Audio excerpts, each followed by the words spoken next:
of the Diplomatic Corps.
Speaker, the President of the United States.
Speaker Johnson, Vice President Vance, the First Lady of the United States,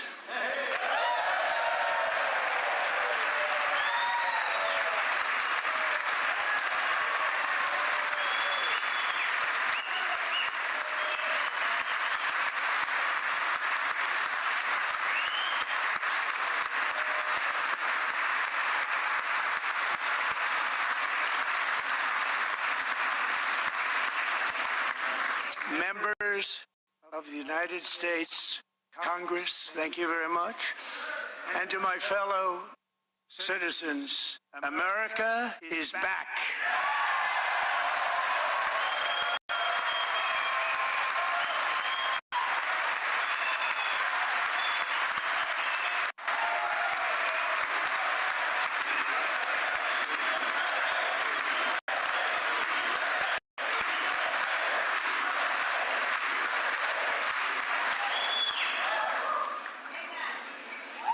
6 weeks ago, I stood beneath the dome of this Capitol and proclaimed the dawn of the golden age of America.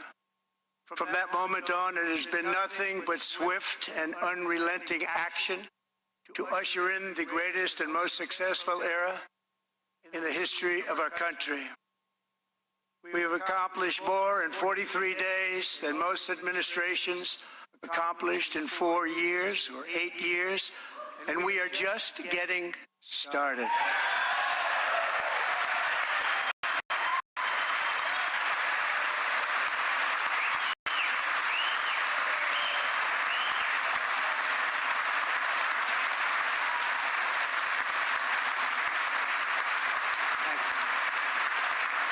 I return to this chamber tonight to report that America's momentum is back, our spirit is back, our pride is back, our confidence is back, and the American dream is surging bigger and better than ever before.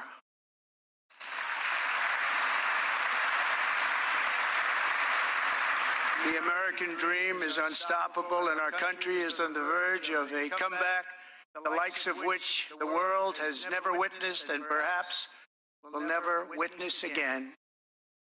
Never been anything like it. The presidential election of November 5th was a mandate like has not been seen in many decades. We won all 7 swing states, giving us an electoral college victory of 312 votes.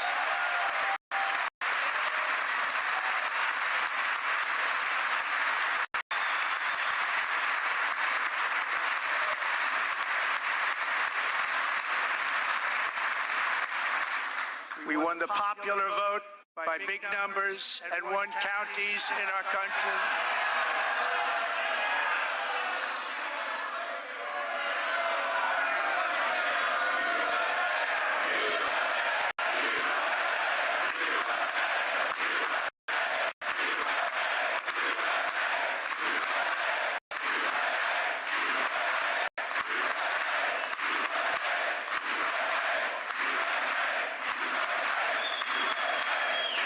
Counties in our country, 2,700 to 525, on a map that reads almost completely red for Republican.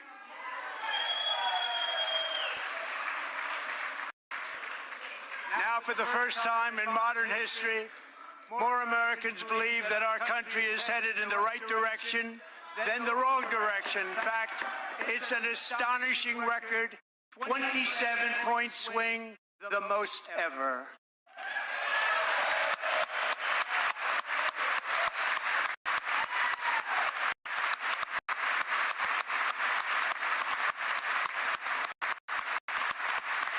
Likewise, small business optimism saw its single largest one-month gain ever recorded, a 41-point jump.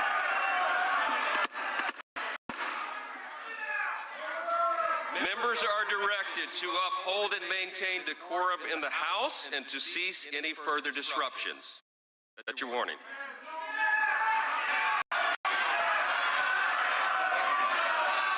Members are engaging in willful and continuing breach of decorum, and the chair is prepared to direct the Sergeant-at-Arms to restore order to the joint session.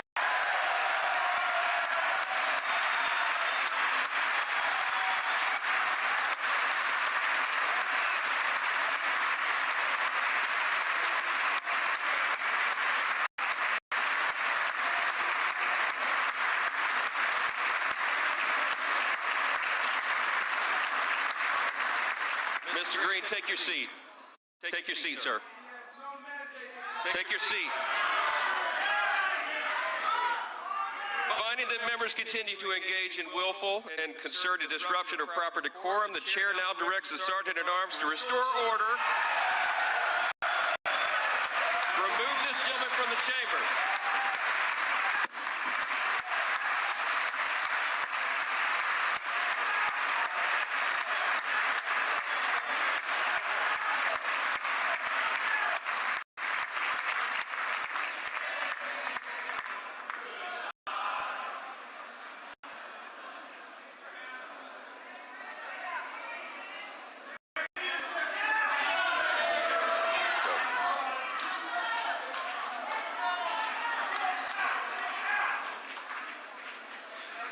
Members are directed to uphold and maintain decorum in the House. Mr. President, you continue. Thank you. Over the past 6 weeks, I have signed nearly 100 executive orders and taken more than 400 executive actions, a record, to restore common sense, safety, optimism, and wealth all across our wonderful land. The people elected me to do the job, and I'm doing it.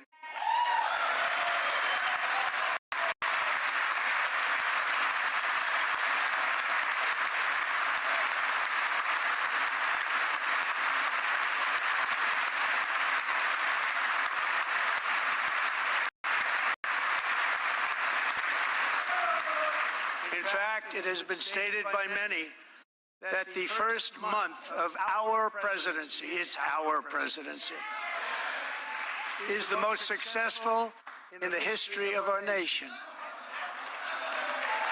By many.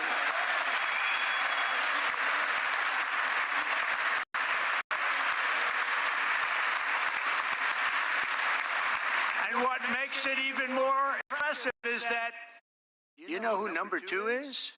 George Washington. How about that? How about that? I don't know about that list, but we'll take it. Within hours of taking the oath of office, I declared a national emergency on our southern border, and I deployed the U.S. military and Border Patrol to repel the invasion of our country. And what a job they've done. As a result, illegal border crossings last month were by far the lowest ever recorded, ever.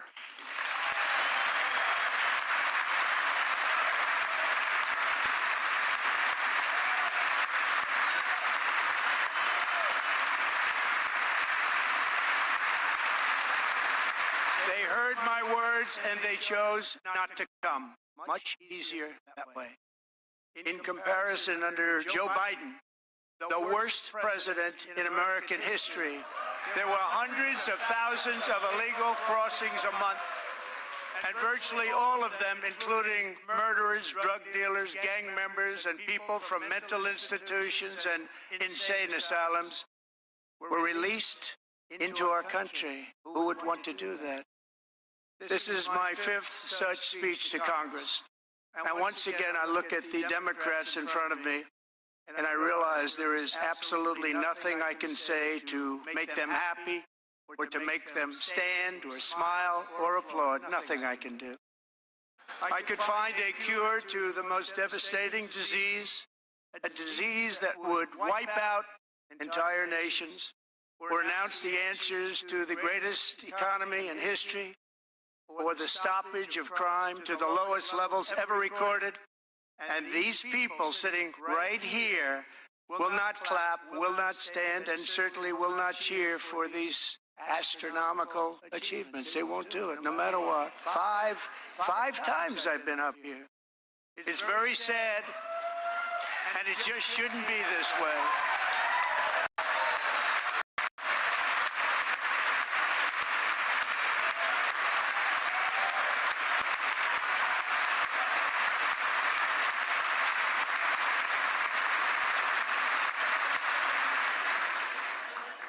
So Democrats sitting before me, for just this one night, why not join us in celebrating so many incredible wins for America? For the good of our nation, let's work together and let's truly make America great again.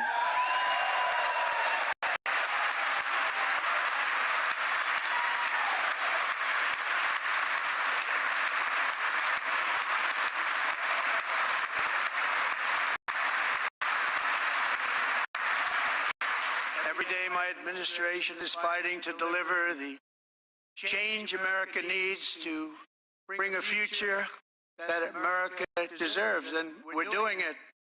This is a time for big dreams and bold action. Upon taking office, I imposed an immediate freeze on all federal hiring, a freeze on all new federal regulations, and a freeze on all foreign aid.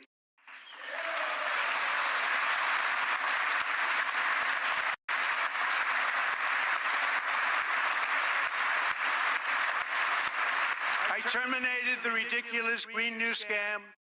I withdrew from the unfair Paris Climate Accord, which was costing us trillions of dollars that other countries were not paying. I withdrew from the corrupt World Health Organization.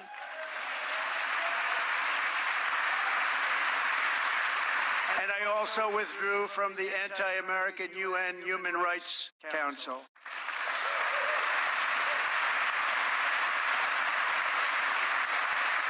We ended all of Biden's environmental restrictions that were making our country far less safe and totally unaffordable. And importantly, we ended the last administration's insane electric vehicle mandate, saving our auto workers and companies from economic destruction.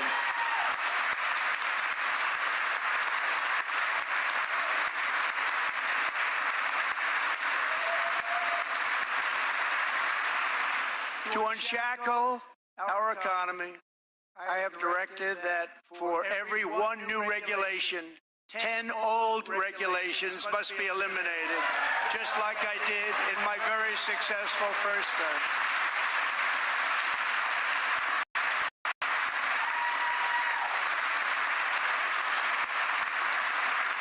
And in that first term, we set records on ending unnecessary rules and regulations like no other president had done before. We ordered all federal workers to return to the office. They will either show up for work in person or be removed from their job.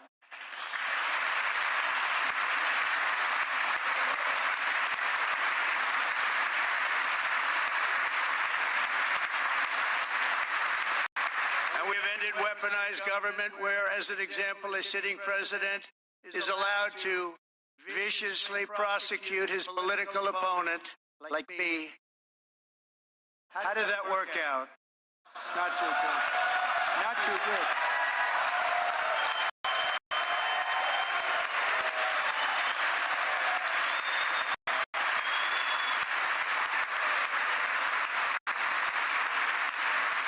And I have stopped all government censorship and brought back free speech in America. It's back.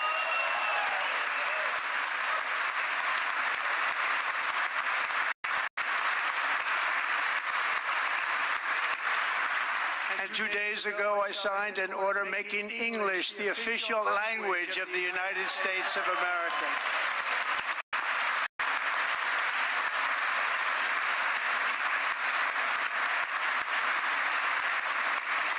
I renamed the Gulf of Mexico the Gulf of America.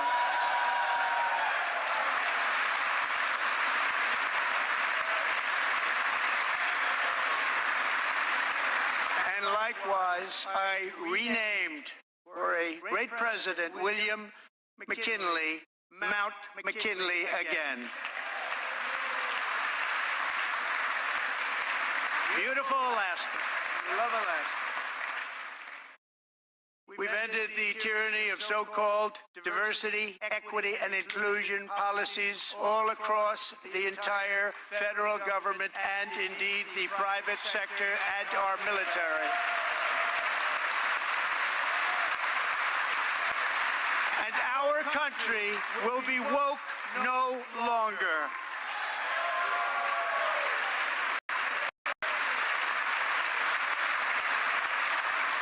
We believe that whether you are a doctor, an accountant, a lawyer, or an air traffic controller, you should be hired and promoted based on skill and competence, not race or gender. Very important.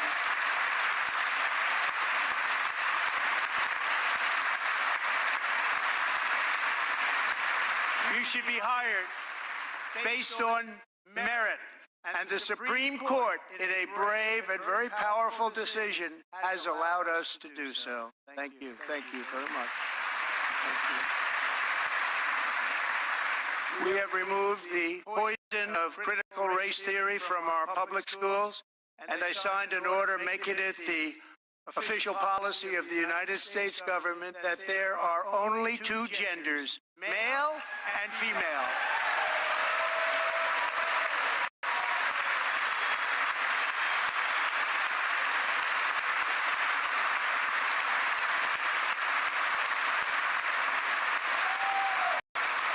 I also signed an executive order to ban men from playing in women's sports.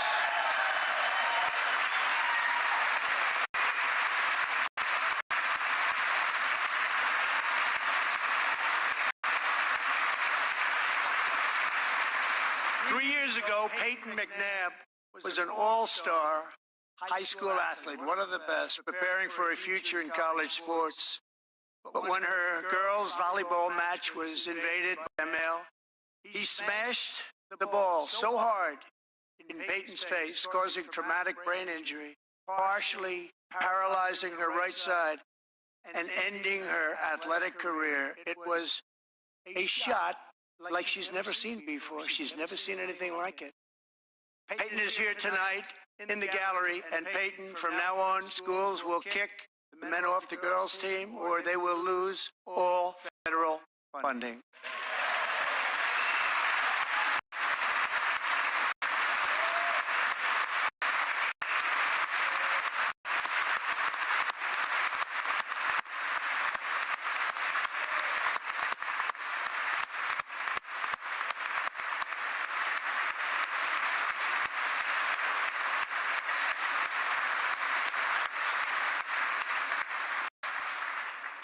And if you really want to see numbers, just take a look at what happened in the women's boxing, weightlifting, track and field, swimming, or cycling, where a male recently finished a long-distance race 5 hours and 14 minutes ahead of a woman for a new record by 5 hours. Broke the record by 5 hours. It's demeaning for women, and it's very bad for our country. We're not going to put up with it any longer.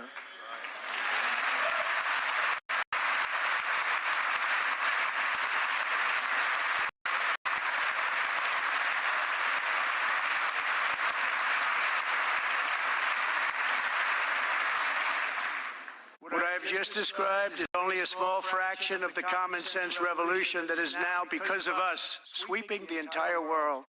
Common sense has become a common theme, and we will never go back. Never. Never going to let that happen. Among my very highest priorities is to rescue our economy and get dramatic and immediate relief to working families. As you know, we inherited from the last administration an economic catastrophe and an inflation nightmare. Their policies drove up energy prices, pushed up grocery costs, and drove the necessities of life out of reach for millions and millions of Americans. They've never had anything like it. We suffered the worst inflation in 48 years, but perhaps even in the history of our country. They're not sure. As president, I'm fighting every day to reverse this damage and make America affordable again.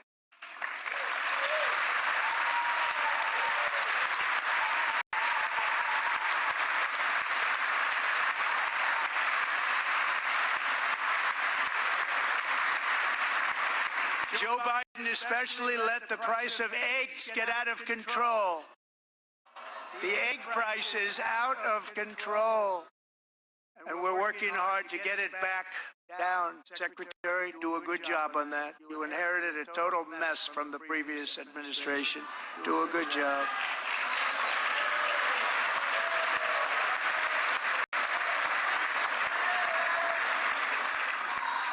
A major focus of our fight to defeat inflation is rapidly reducing the cost of energy. The previous administration cut the number of new oil and gas leases by 95%, slowed pipeline construction to a halt, and closed more than 100 power plants. We are opening up many of those power plants right now.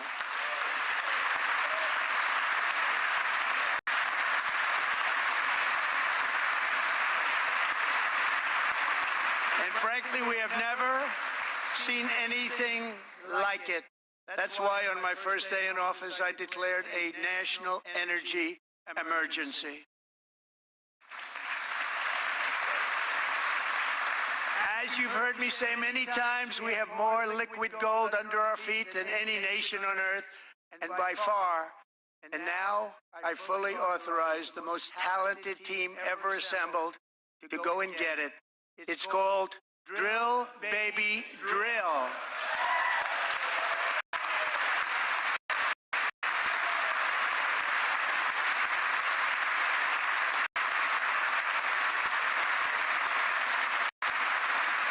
My administration is also working on a gigantic natural gas pipeline in Alaska, among the largest in the world, where Japan, South Korea, and other nations want to be our partner with investments of trillions of dollars each. There's never been anything like that one. It will be truly spectacular. It's all set to go. The permitting is gotten. And later this week, I will also take historic action to dramatically expand production of critical minerals and rare earths here in the USA.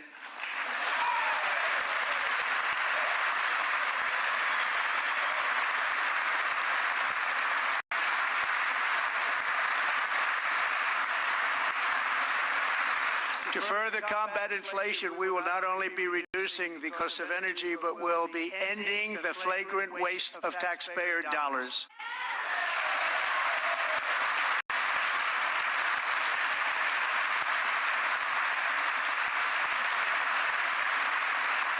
And to that end, I have created the brand new Department of Government Efficiency. DOGE. Perhaps you've heard of it. Perhaps.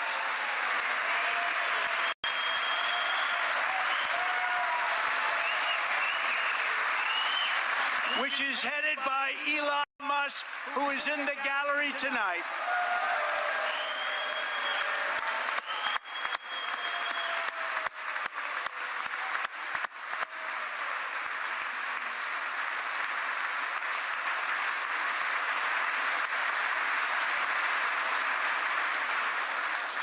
Thank you, Elon. He's working very hard. He didn't need this. He didn't need this. Thank you very much. We appreciate it. Everybody here, even this side, appreciates it, I believe. They just don't want to admit that. Just listen to some of the appalling waste we have already identified. $22 billion from HHS to provide free housing and cars for illegal aliens. $45 million for diversity, equity, and inclusion scholarships in Burma. $40 million to improve the social and economic inclusion of sedentary migrants. Nobody knows what that is. $8 million to promote LGBTQI+ in the African nation of Lesotho, which nobody has ever heard of. $60 million for indigenous peoples and Afro-Colombian empowerment in Central America. $60 million. $8 million for making mice transgender. This is real. $32 million for a left-wing propaganda operation in Moldova.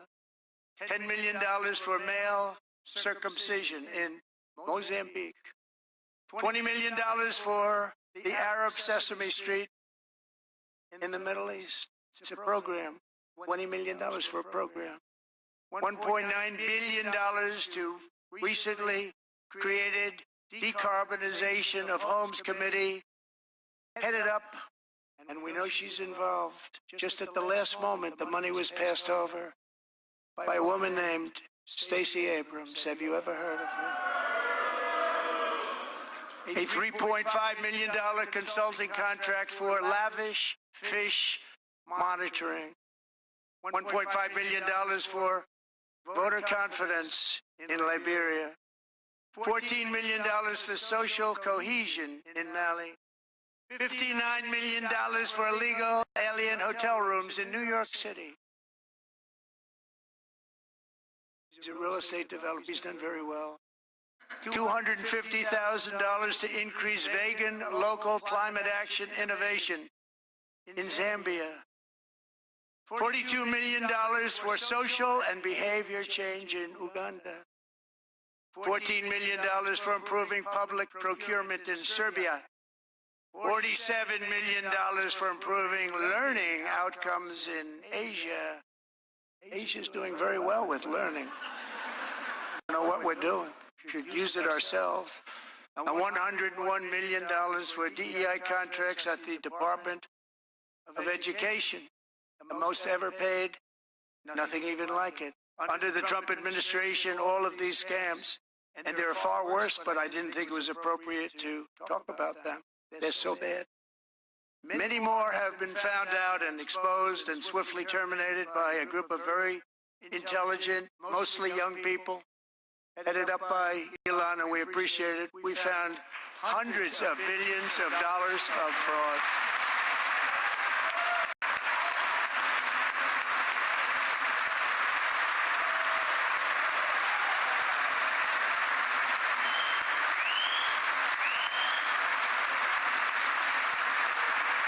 And we've taken back the money and reduced our debt to fight inflation and other things. Taken back a lot of that money. We got it just in time. This is just the beginning. The Government Accountability Office, a federal government office, has estimated annual fraud of over $500 billion in our nation. And we are working very hard to stop it. We're going to. We're also identifying shocking levels of incompetence and probable fraud in the Social Security program for our seniors and that our seniors and people that we love rely on. Believe it or not, government databases list 4.7 million Social Security members from people aged 100 to 109 years old. It lists 3.6 million people from ages 110 to 119. I don't know any of them. I know some people that are rather elderly, but not quite that elderly. 3.47 million people from ages 120 to 129. 3.9 million people from ages 130 to 139. 3.5 million people from ages 140 to 149. And money is being paid to many of them. And we're searching right now. In fact, Pam, good luck. Good luck. You're going to find it.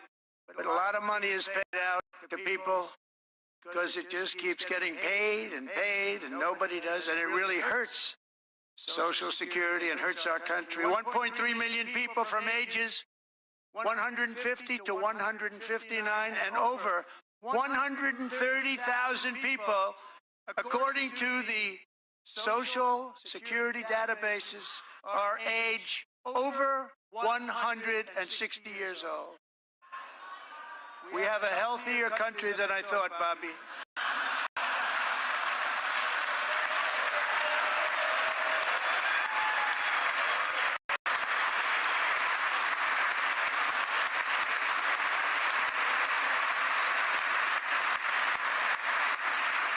Including, to finish, 1,039 people between the ages of 220 and 229 one person between the age of 240 and 249, and one person is listed at 360 years of age. More than 100 years. More than 100 years older than our country. But we're going to find out where that money's going. And it's not going to be pretty. By slashing all of the fraud, waste, and theft we can find, we will defeat inflation, bring down mortgage rates, lower car payments and grocery prices, protect our seniors, and put more money in the pockets of American families.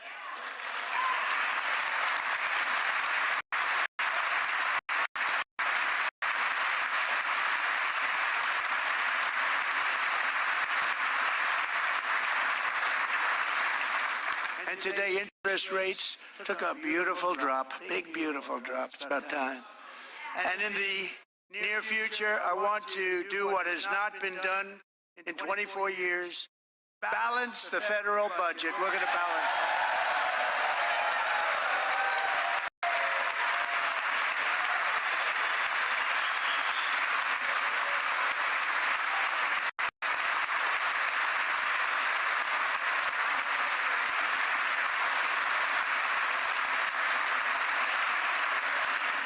With that goal in mind, we have developed in great detail what we are calling the Gold Card, which goes on sale very, very soon.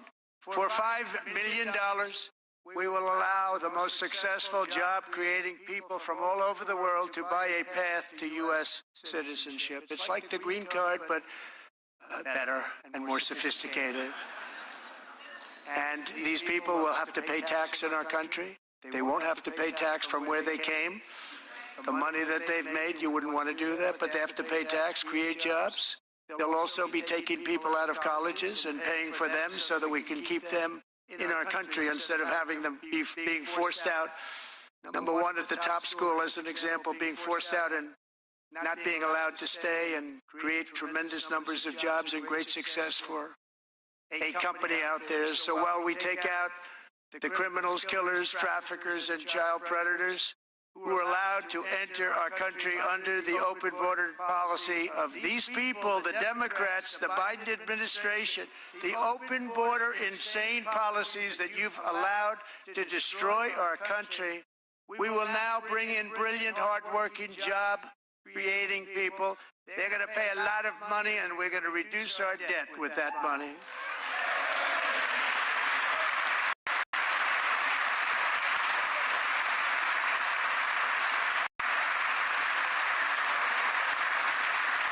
Americans have given us a mandate for bold and profound change.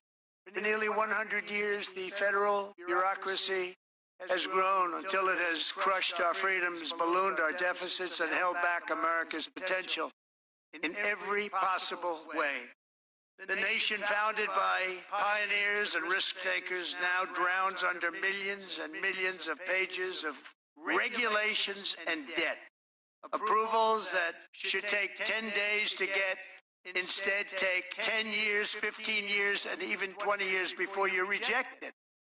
Meanwhile, we have hundreds of thousands of federal workers who have not been showing up to work. My administration will reclaim power from this unaccountable bureaucracy, and we will restore true democracy to America again.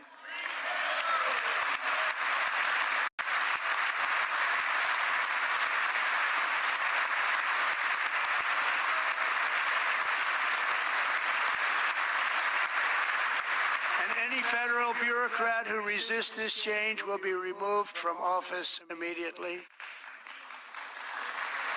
Because we are draining the swamp. It's very simple. And the days of rule by unelected bureaucrats are over.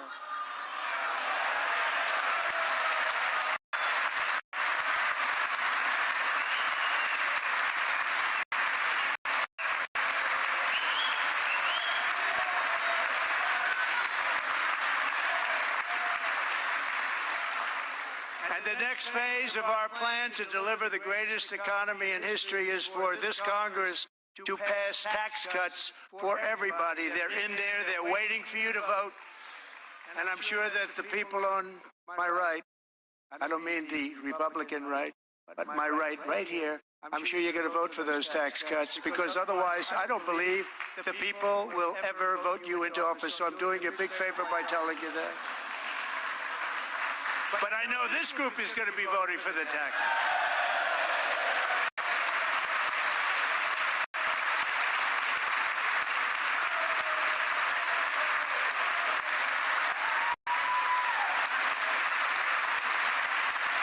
Thank you. It's a very, very big part of our plan. We had tremendous success in our first term with it. A very big part of our plan. We're seeking permanent income tax cuts all across the board. And to get urgently needed relief to Americans hit especially hard by inflation, I'm calling for no tax on tips, no tax on overtime, and no tax on Social Security benefits for our great seniors.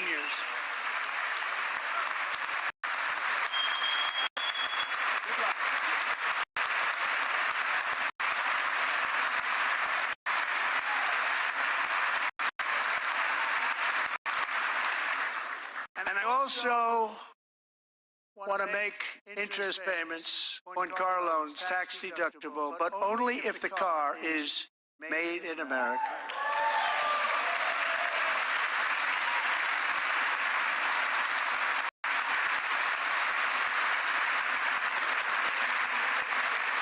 And by the way, we're going to have growth in the auto industry like nobody's ever seen. Plants are opening up all over the place. Deals are being made.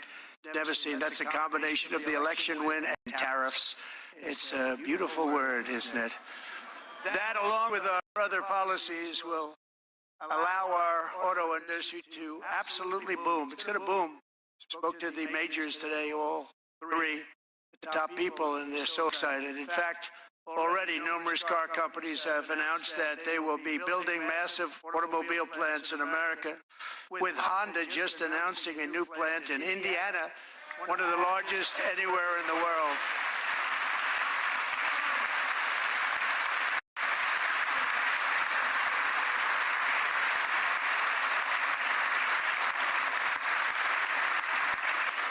And this has taken place since our great victory on November 5th, a date which will hopefully go down as one of the most important in the history of our country.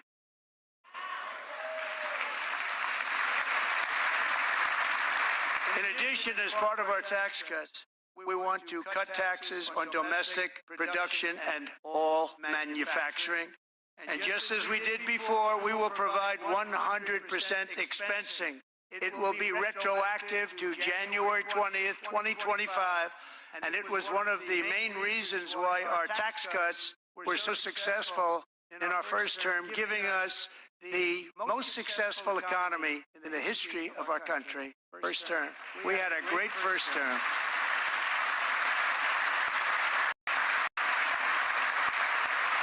If you don't make your product in America, however, under the Trump administration, you will pay a tariff, and in some cases, a rather large one.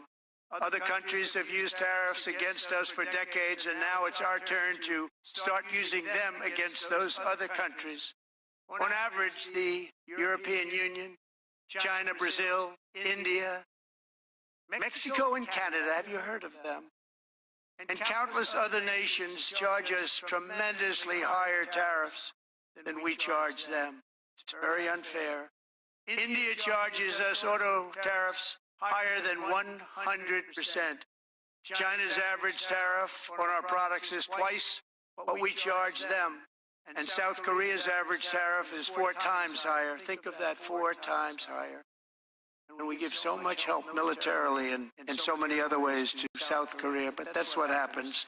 This is happening by friend and foe. This system is not fair to the United States and never was, and so on April 2nd, I wanted to make it April 1st, but I didn't want to be accused of April Fool's Day. That's not, just one day cost us a lot of money. But we're going to do it in April. I'm a very superstitious person. April 2nd, reciprocal tariffs kick in. And whatever they tariff us, other countries, we will tariff them. That's reciprocal, back and forth. Whatever they tax us, we will tax them. If they do non-monetary tariffs to keep us out of their market, then we will do non-monetary barriers to keep them out of our market. It's a lot of that, too. They don't even allow us in their market. We will take in trillions and trillions of dollars and create jobs like we have never seen before. I did it with China and I did it with others, and the Biden administration couldn't do anything about it because there was so much money they couldn't do anything about it. We have been ripped off for decades by nearly every country on earth, and we will not let that happen any longer.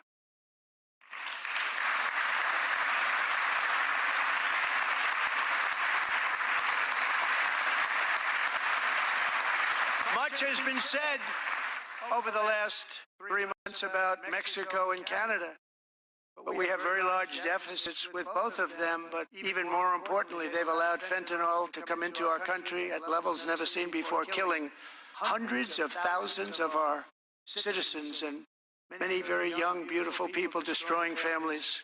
Nobody's ever seen anything like it. They are, in effect, receiving subsidies of hundreds of billions of dollars. We pay subsidies to Canada and to Mexico of hundreds of billions of dollars, and the United States will not be doing that any longer. We're not going to do it any longer.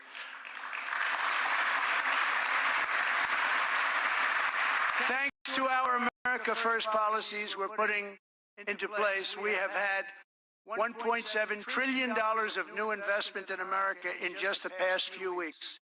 The combination of the election and our economic policies that people of SoftBank, one of the most brilliant anywhere in the world, announced a $200 billion investment. OpenAI and Oracle, Larry Ellison, announced $500 billion investment, which they wouldn't have done if Kamala had won. Apple announced $500 billion investment. Tim Cook called me. He said, I cannot spend it fast enough. It's going to be much higher than that, I believe. They'll be building their plants here instead of in China. And just yesterday, Taiwan Semiconductor, the biggest in the world, most powerful in the world, has a tremendous amount, 97% of the market, announced a $165 billion investment to build the most powerful chips on earth right here in the USA.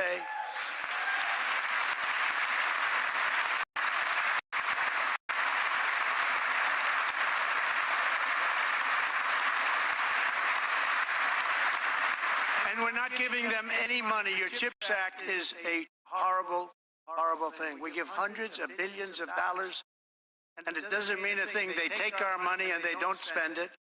All that meant to them, we're giving them no money. All that was important to them was they didn't want to pay the tariffs, so they came and they're building, and many other companies are coming. We don't have to give them money. We just want to protect our businesses and our people. And they will come because they won't have to pay tariffs if they build in America. So it's very amazing. You should get rid of the CHIP Act, and whatever's left over, Mr. Speaker, you should use it to reduce debt or any other reason you want to.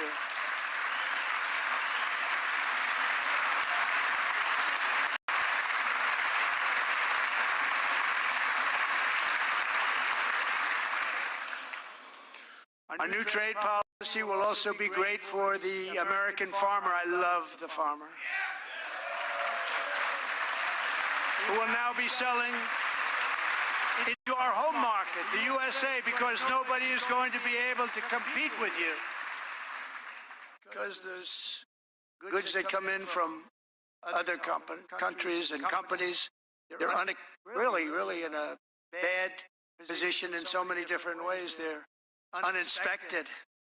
They may be very dirty and disgusting, and they come in and they pour in, and they hurt our American farmers. The tariffs will go on agricultural product coming into America, and our farmers, starting on April 2nd, it may be a little bit of an adjustment period. We had that before when I made the deal with China, $50 billion of purchases, and I said, just bear with me, and they did. They did. Probably have to bear with me again, and this will be even better. That was great.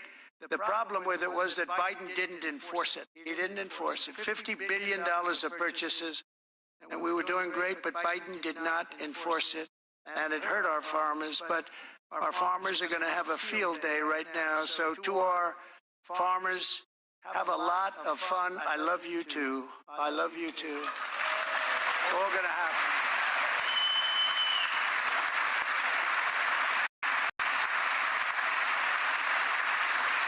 And I have also imposed a 25% tariff on foreign aluminum, copper, lumber, and steel, because if we don't have, as an example, steel and lots of other things, we don't have a military, and frankly, we just won't have a country very long.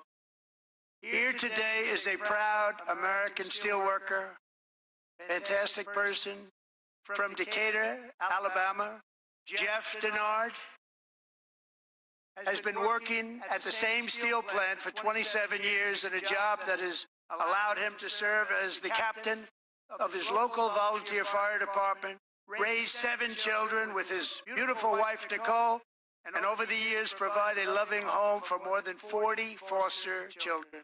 So great, Jeff.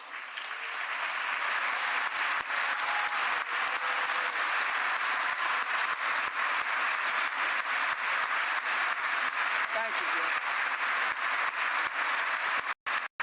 Thank you, Jeff.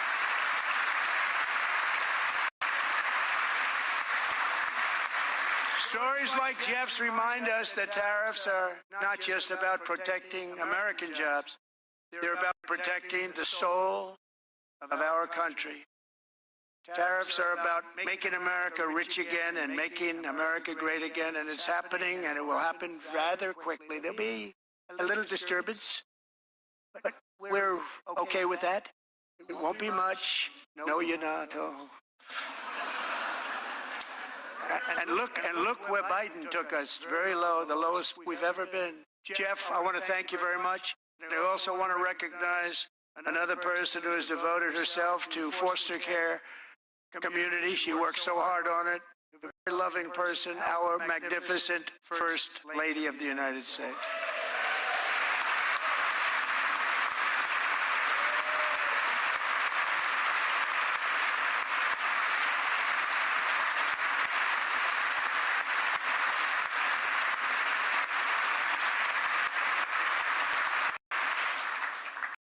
Melania's work has yielded incredible results, helping prepare our nation's future leaders as they enter the workforce. Our First Lady is joined by 2 impressive young women, very impressive. Haley Ferguson, who benefited from the First Lady's Fostering the Future initiative, and is poised to complete her education and become a teacher. And Elliston Berry, who became a victim of an illicit deepfake image produced by a peer.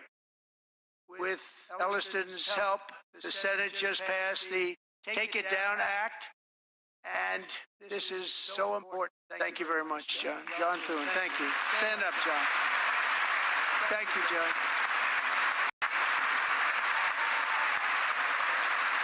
Thank you all very much.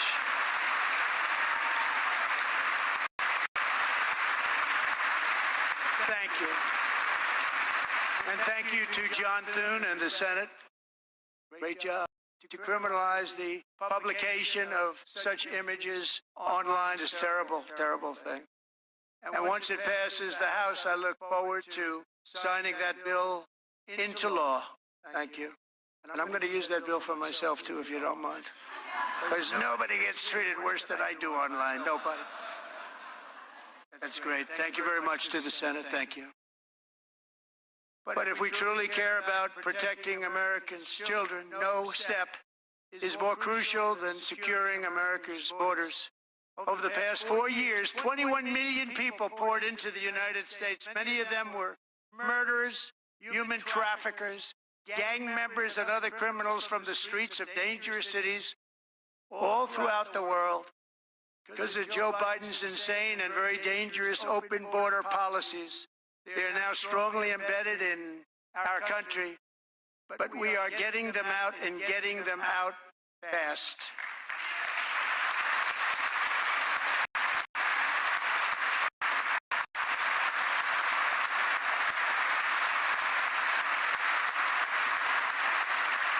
I want to thank Tom Homan and Christy. I want to thank you and Paul of Border Patrol. I want to thank you. What a job they've all done. Everybody, Border Patrol, ICE, the law enforcement in general is incredible. We have to take care of our law enforcement. Have to.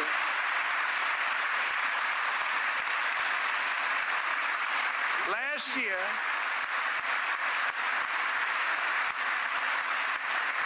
a brilliant 22-year-old nursing student named Laken Riley, the best in her class, admired by everybody, went out for a jog on the campus of the University of Georgia.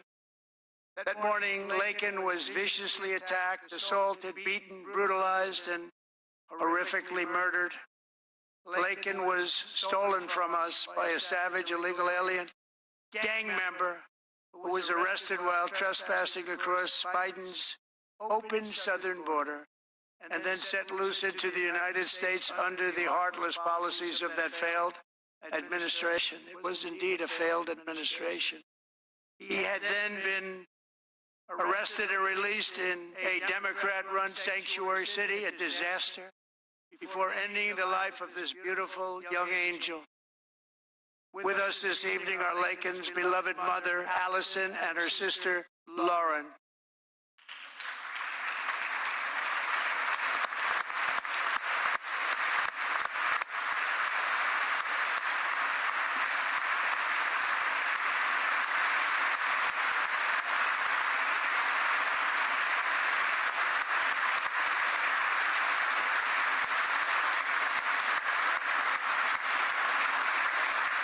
Last year, I told Laken's grieving parents that we would ensure their daughter would not have died in vain. That's why the very first bill I signed into law as your 47th president mandates the detention of all dangerous criminal aliens who threaten public safety. It's a very strong, powerful act.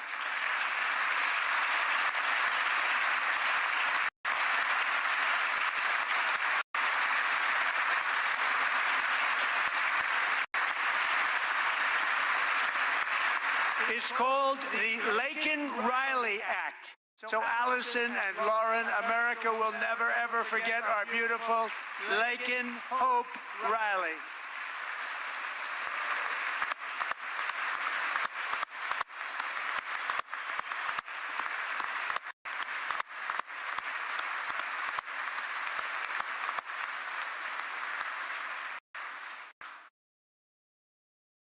Thank you very much.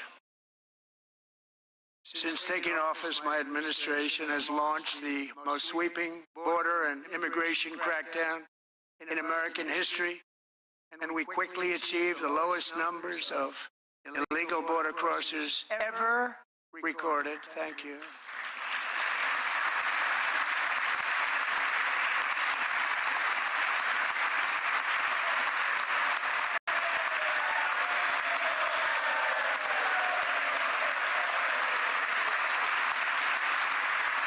The media and our friends in the Democrat Party kept saying we needed new legislation. We must have legislation to secure the border. But it turned out that all we really needed was a new president.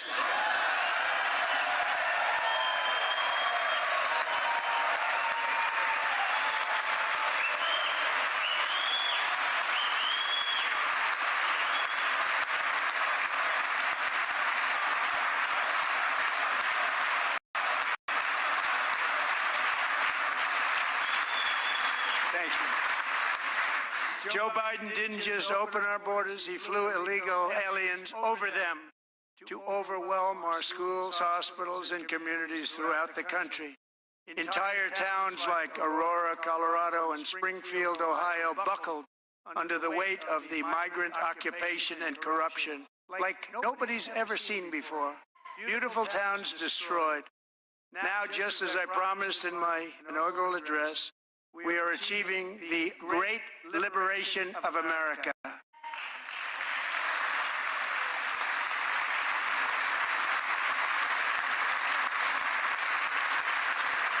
But there still is much work to be done. Here tonight is a woman I have gotten to know Alexis Nungary from Houston. Wonderful woman. Last June, Alexis's 12-year-old daughter, her precious Jocelyn, walked to a nearby convenience store. She was kidnapped, tied up, assaulted for 2 hours under a bridge, and horrifically murdered. Arrested and charged with this heinous crime are 2 illegal alien monsters from Venezuela, released into America by the last administration through their ridiculous open border. The death of this beautiful 12-year-old girl and the agony of her mother and family touched our entire nation greatly. Alexis, I promised that we would always remember your daughter, your magnificent daughter, and earlier tonight I signed an order keeping my word to you.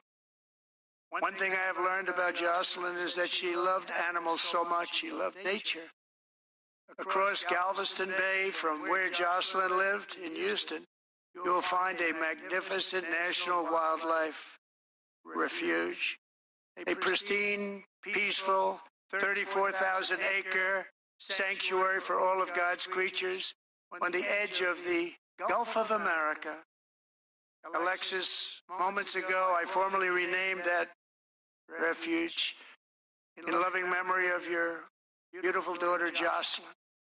So, Mr. Vice President, if you would, may I have the order?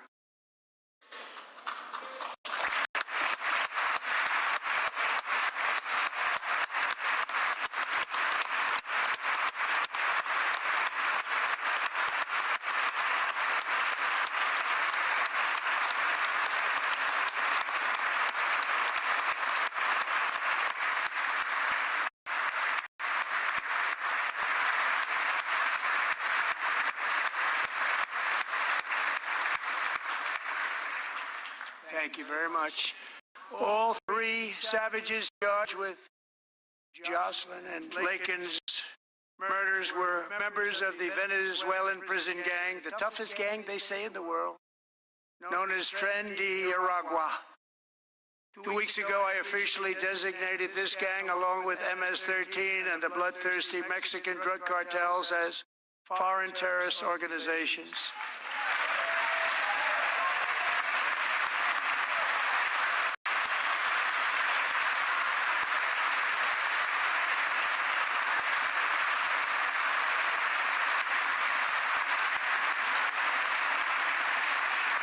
They are now officially in the same category as ISIS, and that's not good for them.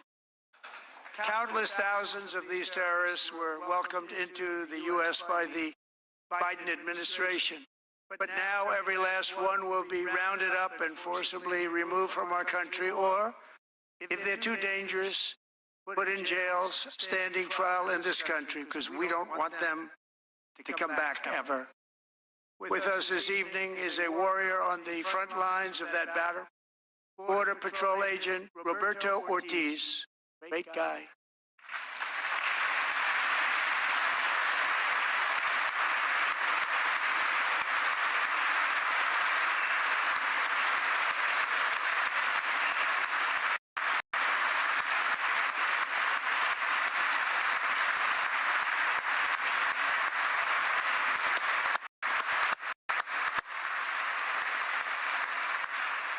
In January, Roberto and another agent were patrolling by the Rio Grande, near an area known as Cartel Island. Doesn't sound too nice to me.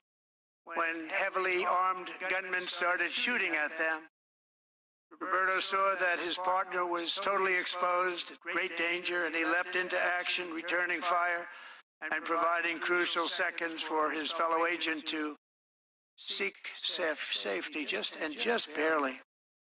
I have some of the prints of that event, and it was not good. Agent Ortiz, we salute you for your great courage and for your line of fire that you took, and for the bravery that you showed. We honor you, and we will always honor you. Thank you, Roberto, very much.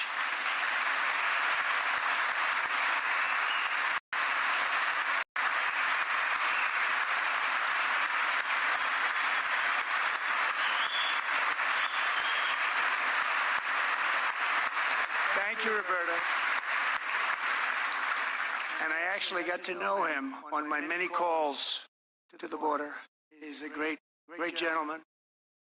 The territory to the immediate south of our border is now dominated entirely by criminal cartels that murder, rape, torture, and exercise total control. They have total control over a whole nation, posing a grave threat to our national security. The cartels are waging war on America, and it's time for America to wage war on the cartels, which we are doing.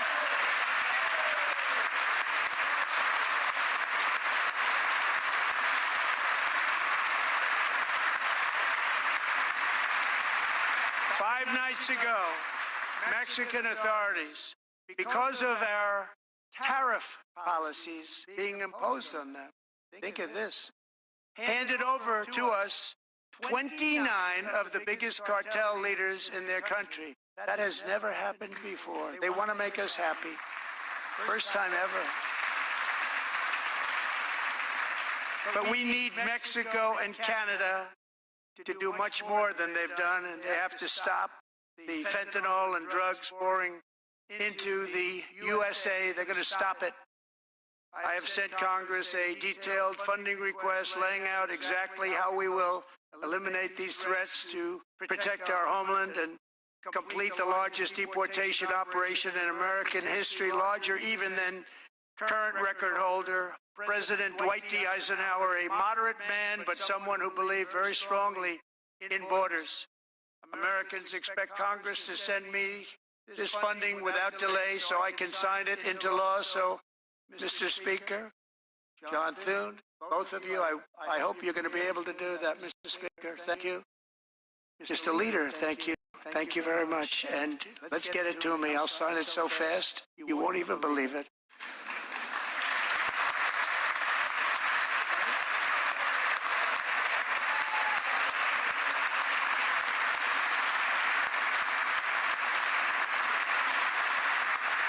And as we reclaim our sovereignty, we must also bring back law and order to our cities and towns.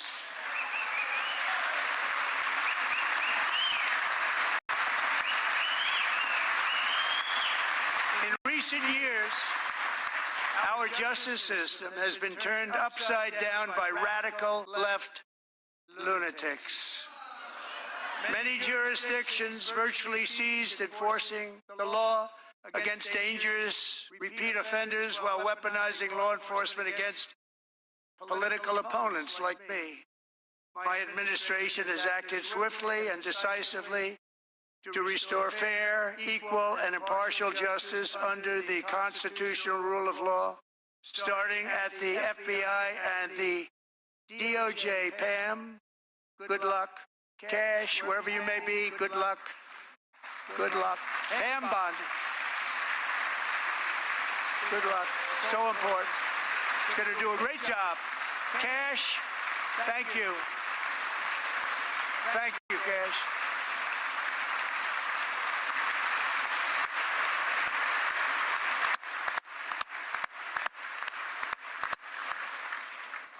They've already started very strong. They're going to do a fantastic job. You're going to be very proud of them.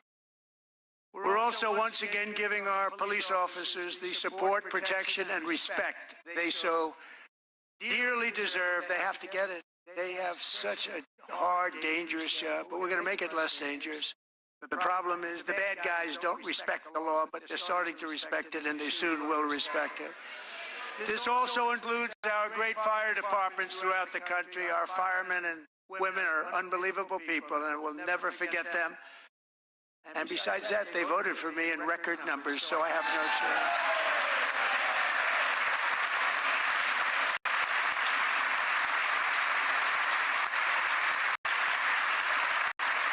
One year ago this month, 31-year-old New York police officer Jonathan Diller, unbelievably wonderful person and a great officer, was gunned down at a traffic stop on Long Island. I went to his funeral.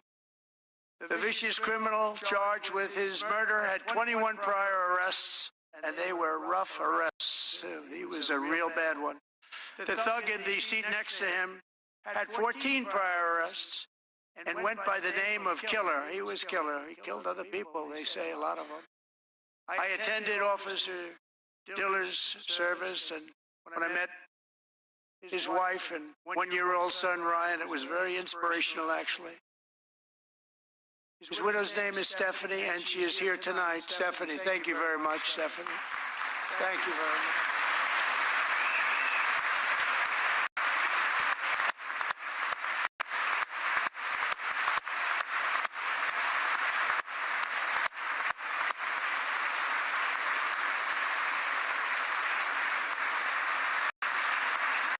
Stephanie, we're going to make sure that Ryan knows his dad was a true hero, New York's finest, and we're going to get these cold-blooded killers and repeat offenders off our streets, and we're going to do it fast. Got to stop it. They get out with 28 arrests. They push people into subway trains. They hit people over the head, back of the head with baseball bats. We got to get them out of here. I've already signed an executive order requiring a mandatory death penalty for anyone who murders a police officer, and tonight I'm asking Congress to pass that policy into permanent law.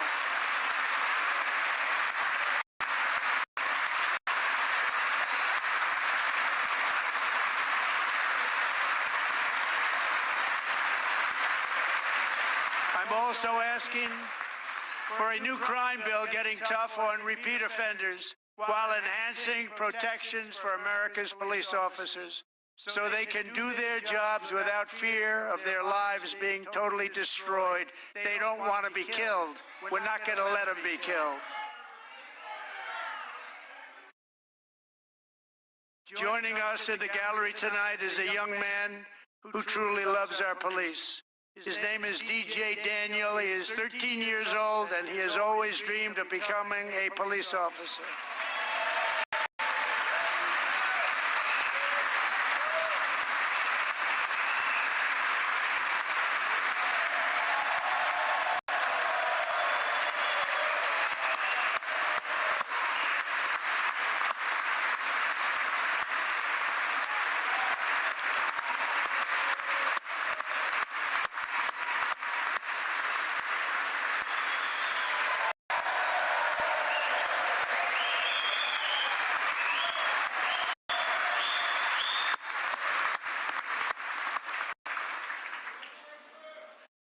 But in 2018, DJ was diagnosed with brain cancer.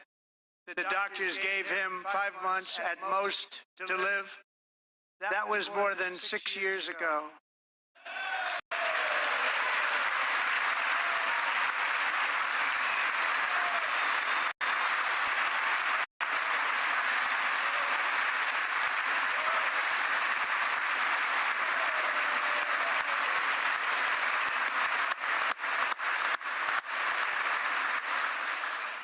Since that time, DJ and his dad have been on a quest to make his dream come true, and DJ has been sworn in as an honorary law enforcement officer actually a number of times. The police love him, the police departments love him.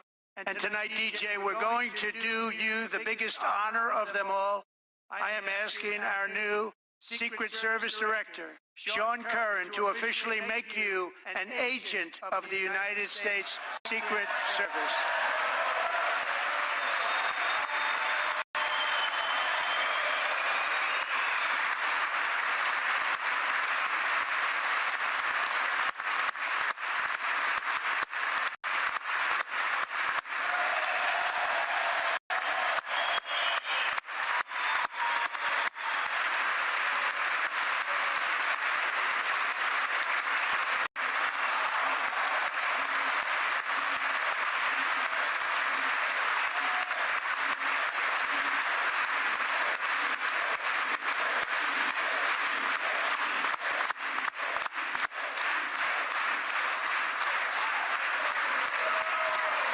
Thank you, DJ.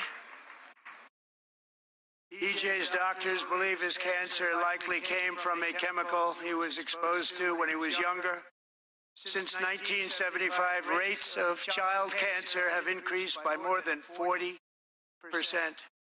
Reversing this trend is one of the top priorities for our new Presidential Commission to Make America Healthy Again, chaired by our new Secretary of Health and Human Services, Robert F. Kennedy, Jr.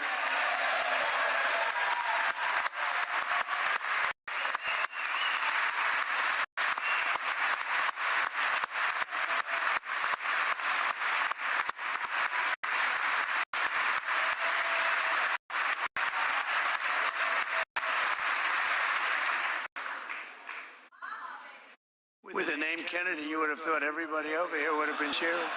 How quickly they forget.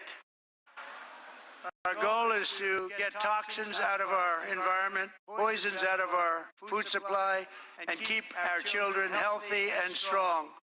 As an example, not long ago, and you can't even believe these numbers, 1 in 10,000 children had autism, 1 in 10,000. And now it's 1 in 36. There's something wrong. 1 in 36. Think of that.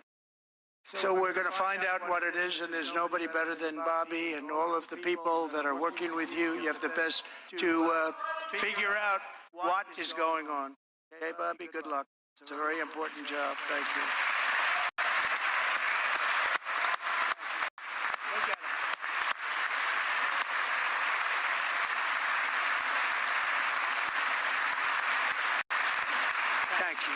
My administration is also working to protect our children from toxic ideologies in our schools. A few years ago, January, Little John and her husband discovered that their daughter's school had secretly socially transitioned their 13-year-old little girl. Teachers and administrators conspired to deceive January and her husband while encouraging her daughter to use a new name and pronouns. They, them pronoun, actually, all without telling January, who is here tonight and is now a courageous advocate against this form of child abuse. January, thank you. Thank you. Thank you very much.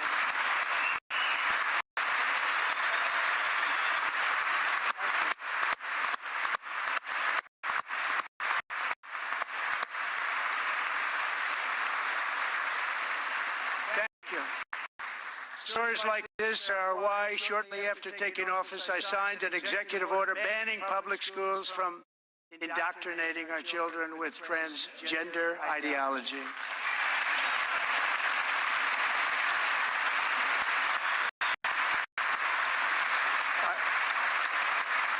I also signed an order to cut off all taxpayer funding to any institution that engages in the sexual mutilation of our youth.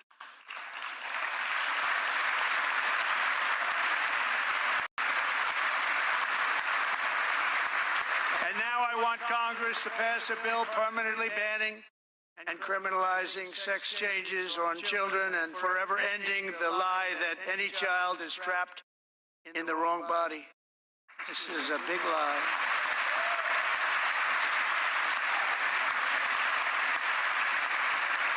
And our message to every child in America is that you are perfect exactly the way God made you.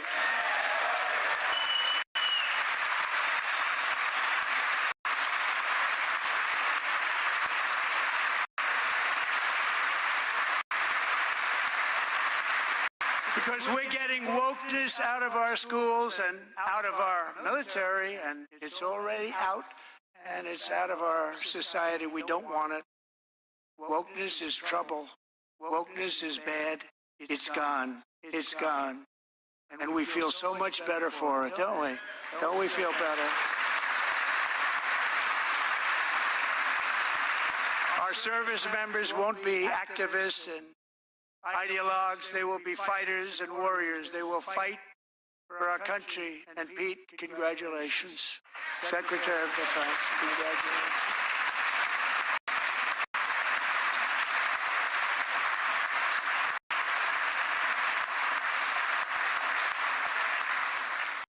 And he's not big into the woke movement, I can tell you. I know him well. I am pleased to report that in January, the U.S. Army had its single best recruiting month in 15 years, and that all armed services are having among the best recruiting results ever in the history of our services. What a difference.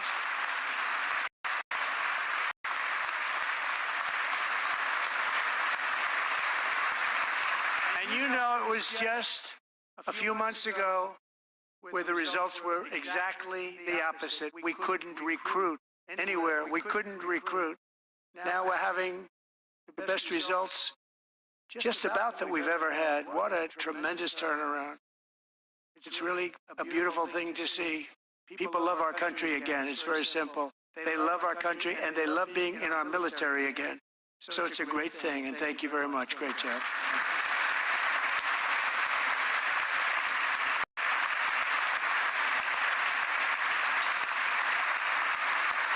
We're joined tonight by a young man, Jason Hartley, who knows the weight of that call of duty. Jason's father, grandfather, and great-grandfather all wore the uniform. Jason tragically lost his dad, who was also a Los Angeles County Sheriff's deputy when he was just a boy, and now he wants to carry on the family legacy of service. Jason is a senior in high school, a six-letter varsity athlete, a really good athlete, they say, a brilliant student with a 4.46, that's good, GPA. And his greatest dream is to attend the U.S. Military Academy at West Point.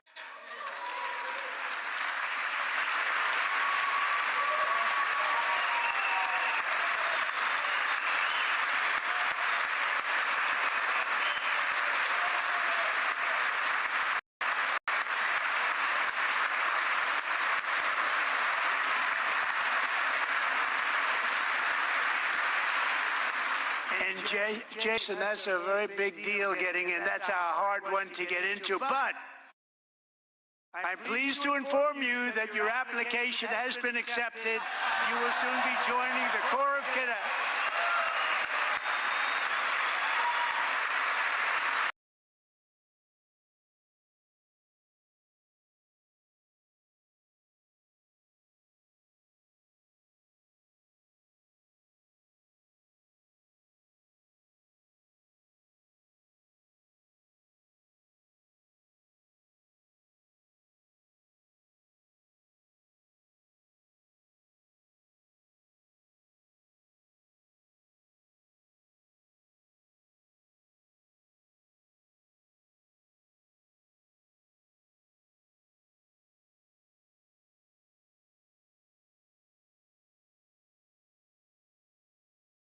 Golden Dome missile defense shield to protect our homeland, all made in the USA.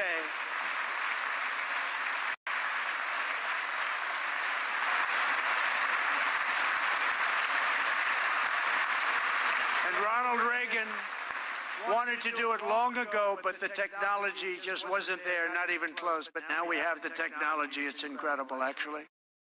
And other places they have it. Israel has it. Other places have it. And the United States should have it too, right, Tim, right? They should have it too. So I want to thank you. But it's a very, very important. This is a very dangerous world. We should have it. We want to be protected, and we're going to protect our citizens like never before. To boost our defense industrial base, we are also going to resurrect the American shipbuilding industry, including commercial shipbuilding and military shipbuilding.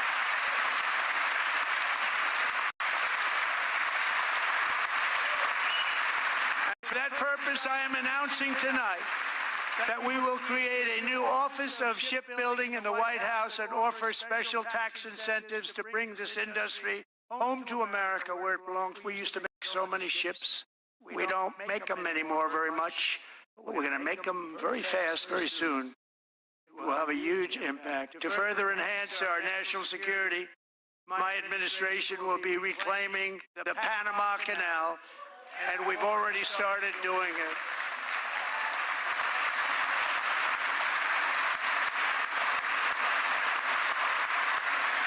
Just today, a large American company announced they are buying both ports around the Panama Canal, and lots of other things having to do with the Panama Canal and a couple of other canals. The Panama Canal was built by Americans for Americans, not for others, but others could use it. But it was built at tremendous cost of American blood and treasure. 38,000 workers died building the Panama Canal. They died of malaria, they died of snake bites and mosquitoes. Not a nice place to work. They paid them very highly to go there, knowing there was a 25% chance that they would die. The most expensive project also that was ever built in our country's history, if you bring it up to modern day costs. It was given away by the Carter administration for $1, but that agreement has been violated very severely. We didn't give it to China. We gave it to Panama, and we're taking it back.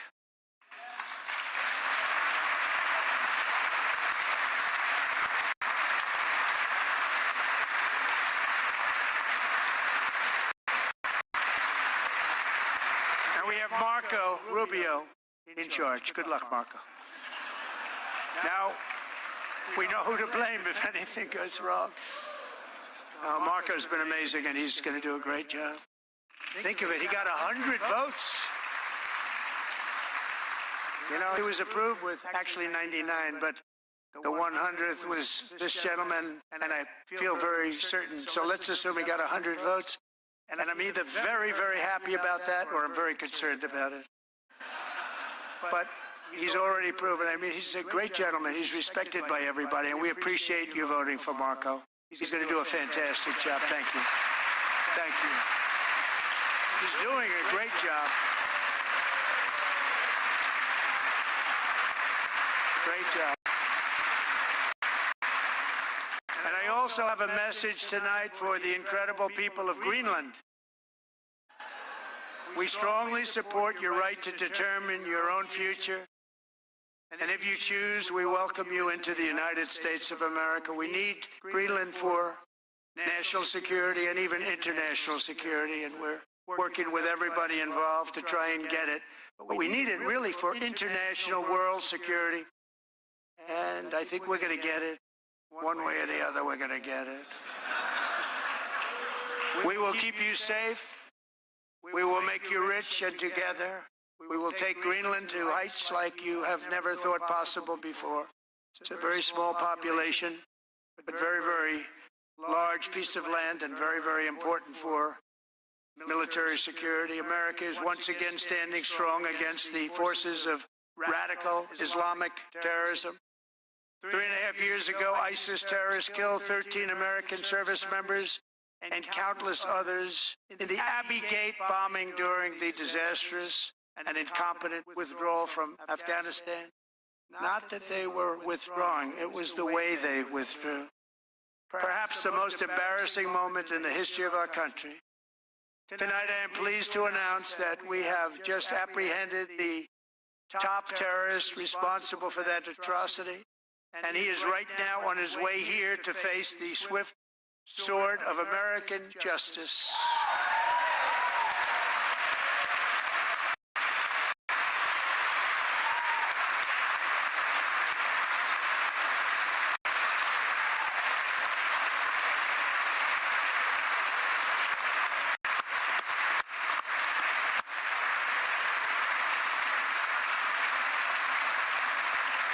And I want to thank especially the government of Pakistan for helping arrest this monster.